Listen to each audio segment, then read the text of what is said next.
जय माता दी दोस्तों। स्वागत है आप सभी का एक बार फिर से। माँ भगवती आप व आपके परिवार पर अपनी कृपा दृष्टि सदा सर्वदा बनाए रखें। दोस्तों, यदि आप अपनी सभ्यता, संस्कृति, तीज त्योहार, धार्मिक जानकारी, वास्तु एवं ज्योतिष संबंधित उपायों के बारे में जानना चाहते हैं तो चैनल को सब्सक्राइब जरूर करिएगा। दोस्तों, दीप प्रकाश का द्योतक होता है और प्रकाश ज्ञान का। परमात्मा से हमें संपूर्ण ज्ञान मिले, इसलिए दीप प्रज्वलन की परंपरा है। कोई भी पूजा हो या किसी समारोह का शुभारंभ हो, समस्त शुभ कार्यों का आरंभ दीप प्रज्वलन से ही होता है।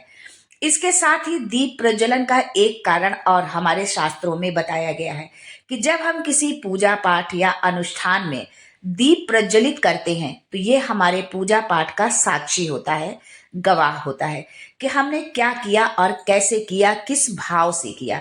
जिस प्रकार दीप की ज्योति हमेशा ऊपर की ओर उठी रहती है, उसी प्रकार मानव की वृत्ति सदा ऊपर ही उठे। अतः समस्त कल्याण की चाह रखने वाले मनुष्य को दीप जलाते समय दीप मंत्र अवश्य पढ़ना चाहिए। हिंदू धर्म में किसी भी शुभ कार्य से पहले दीपक जलाए जाते हैं। प्रतिदिन जो हम अपने घर में सुबह शाम पूजा करते हैं उसमें भी दीपक जलाते हैं। सुबह के समय भी हम आरती करते हैं तो दीप प्रज्वलित करते हैं, और संध्या के समय आरती में भी हम दीप प्रज्वलित करते हैं। वास्तुशास्त्र में दीपक जलाने व उसके रखने के संबंध में कई नियम बताए गए हैं। दीपक की लौ किस दिशा में होनी चाहिए, इस संबंध में भी वास्तुशास्त्र में पर्याप्त जानकारी मिलती है। वास्तुशास्त्र में तो यहाँ तक बताया गया है कि दीपक की लौ किस दिशा में होने पर क्या फल मिलता है, उसका क्या परिणाम होता है। अखंड ज्योति जलाने का नियम क्या है, ज्योति को बुझने से हम कैसे बचाएं। क्योंकि जब हम नवरात्रि में अखंड ज्योति जलाते हैं तो अखंड का मतलब ही होता है कि वो खंडित ना हो, बीच में बुझे नहीं। तो हम कभी कभी हमारी ज्योति बुझ जाती है तो उसके अशुभ परिणाम होते हैं, अच्छा नहीं उसको मानते हैं। तो हम कैसे दीपक को जो है बुझने से हम कैसे उसको बचा सकते हैं, और यदि बुझ जाती है तो हम कैसे उसको पुनः जलाएं, क्या नियम है उसका। अखंड ज्योति जलाते समय बोलने वाला मंत्र क्या है, नवरात्रि पर अखंड ज्योति से संबंधित संपूर्ण जानकारी आपको इस वीडियो में मिलने वाली है। तो दोस्तों, वीडियो को अंत तक जरूर देखें और बिना स्किप किए हुए देखें, तभी आपको इसका पूरा लाभ मिल पाएगा।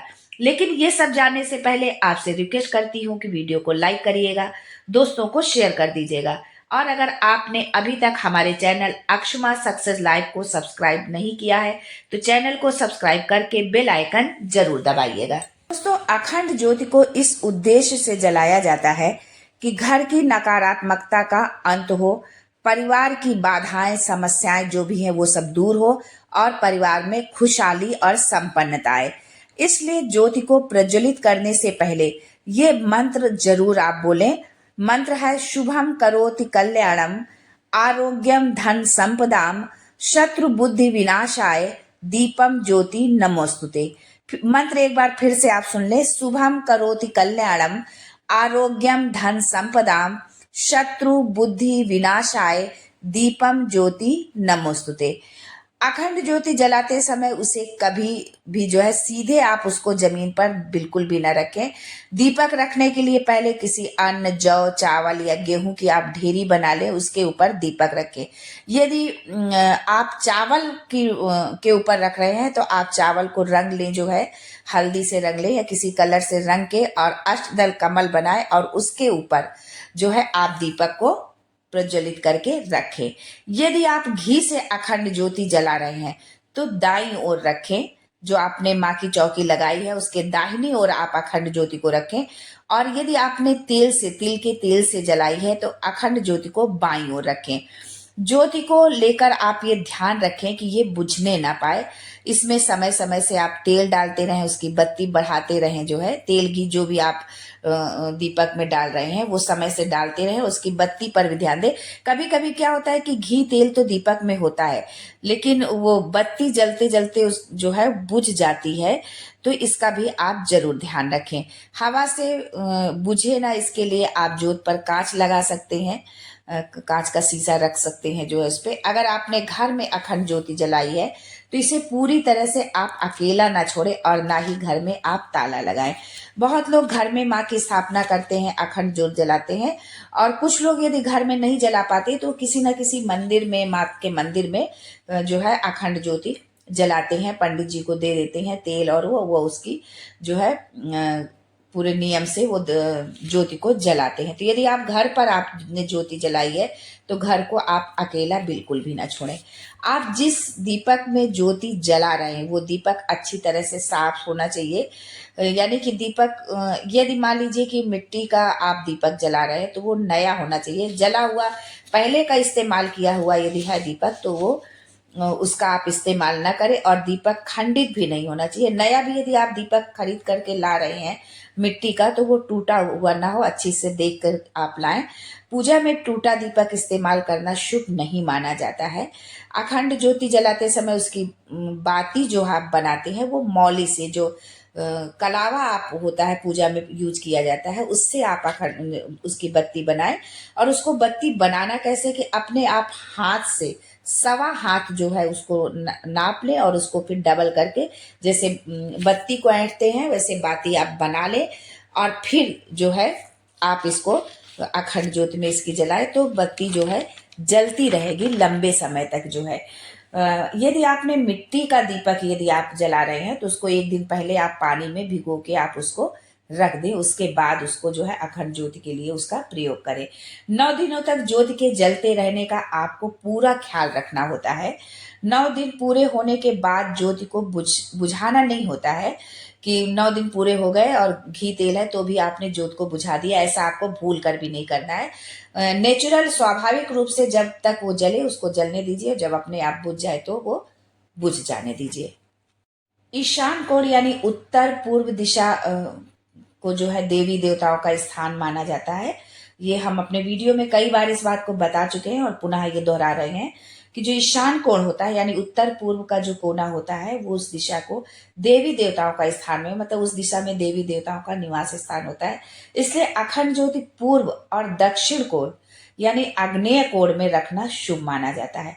मतलब उत्तर पूर्व दिशा की ओर तो आप जो है माँ की प्रतिमा रखें, माँ की चौकी लगाएं आप, लेकिन जो आप दीपक रख रहे हैं उसको पूर्व दक्षिण कोण में आप रखें, यानी आग्नेय कोण में आपको रखना है। ध्यान रखें कि पूजा के समय ज्योति का जो मुख है वो पूर्व या उत्तर दिशा में होना चाहिए। अखंड ज्योति जलाने से पहले हाथ जोड़कर श्री गणेश, माँ दुर्गा और शिव जी की आराधना करें। दीपक प्रज्वलित करते समय यदि आपकी कोई विशेष मनोकामना से आप अखंड ज्योति जला रहे हैं तो आप अपने मन में उस कामना को सोच ले, उसका ध्यान करते हुए माँ से प्रार्थना करें कि पूजा की समाप्ति यानी 9 दिन के समाप्ति के साथ ही जो है माता रानी आपकी मनोकामना पूर्ण कर दे, ऐसी माँ से प्रार्थना करें आप। यदि अखंड ज्योति की लौ पूर्व दिशा की ओर है तो आयु में वृद्धि होती है। दीपक की लौ यदि पश्चिम दिशा की ओर है तो रखने से धन लाभ होता है। दीपक की लौ दक्षिण दिशा की ओर रखने से हानि होती है, इसलिए दक्षिण जो दीपक की लौ है वो दक्षिण दिशा की ओर आप बिल्कुल न भी न रखें। ये हानि किसी व्यक्ति या धन के रूप में भी हो सकती है। अखंड ज्योत की गर्मी जो होती है, उसका जो गर्माहट होती है वो दीपक से 4 अंगुल चारों ओर अनुभव होना चाहिए। 4 अंगुल तक जो है दीपक के वो गर्मी होनी चाहिए। ऐसा दीपक जो है भाग्योदय का सूचक होता है। दीपक की लौ सुनहरी जलनी चाहिए, इससे आपके जीवन में धन धान्य की वर्षा होती है और व्यापार में प्रगति होती है। अगर अखंड ज्योति बिना किसी कारण के स्वयं बुझ जा रही है तो घर में आर्थिक तंगी आने की संभावना रहती है। ये संकेत होता है कि घर में आर्थिक तंगी आएगी यदि बिना कारण के जो है दीपक बुझ जाता है तो। दीपक से दीपक जलाना अशुभ माना जाता है। ऐसा करने से रोग में वृद्धि होती है और मांगलिक कार्यों में बाधाएं भी आती हैं।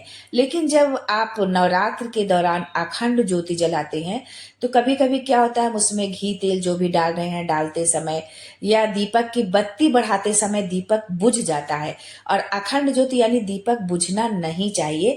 तो ऐसी स्थिति में हम उसी लौ से एक दूसरा दीपक जो है, एक छोटा दीपक जला करके रख लेते हैं, और उसके जलाने के बाद फिर हम जो है दीपक में जो है तेल घी जो भी डाल रहे हैं वो डालते हैं, बत्ती बढ़ाते हैं, और जो दूसरा दीपक आपने जलाया है फिर उससे जो है अगर बुझ गया है तो उस लौ से आप उस अखंड ज्योति को फिर से आप जला सकते हैं।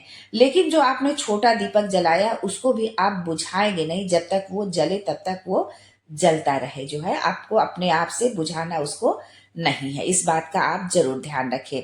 लेकिन यदि साधारण तौर पर यदि हम क्या करते हैं कि मान लो दीपक जला या कहीं हम मंदिर कहीं धार्मिक स्थान पर पूजा करने जाते हैं और दीपक यदि मान लो माचिस ले जाना भूल गए या हवा है या दीपक नहीं जल रहा है तो कोई दूसरा दीपक जला हुआ रखा है तो उससे हम दीपक जला लेते हैं, तो ये वाली गलती आपको नहीं करनी है। दीपक से दीपक नहीं जलाना चाहिए। जो है मिट्टी के दीपक में अखंड ज्योति जलाने से आर्थिक समृद्धि आती है। यदि आपने मिट्टी का जो है पात्र लिया हुआ है अखंड ज्योत जलाने के लिए तो आर्थिक समृद्धि आती है और चारों दिशाओं में आपकी कीर्ति का बखान होता है, आपकी कीर्ति यश आपका बढ़ता है।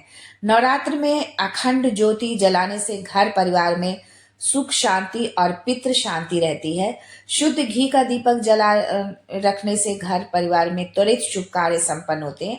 यदि मान लो लंबे समय से कोई शुभ काम नहीं हो रहा है, बाधाएं आ रही हैं, तो यदि हम शुद्ध घी का दीपक जलाते हैं तो वो काम हमारा जो है संपन्न जल्दी होता है। विद्यार्थी यदि है और वो अपने विद्यार्थी जीवन में किसी परीक्षा में विशेष उसमें इंटरव्यू में सफलता के लिए यदि आप वो दीपक जला रहे हैं अपनी इस मनोकामना के लिए तो उनको जो है घी का दीपक जलाना चाहिए। अगर आप वास्तु दोष से परेशान हैं तो उसे दूर करने के लिए वास्तु दोष वाली जगह पर जो है तिल के तेल का आप दीपक जलाएं। शनि के कुप्रभाव से मुक्ति के लिए नवरात्र में तिल के तेल से अखंड ज्योति जलाएं। आज के लिए बस इतना ही दोस्तों, मिलते हैं अगले वीडियो में एक नवरात्रि पूजन से जुड़ी एक नई जानकारी के साथ। तब तक के लिए जय Ganesh and thanks for watching my video.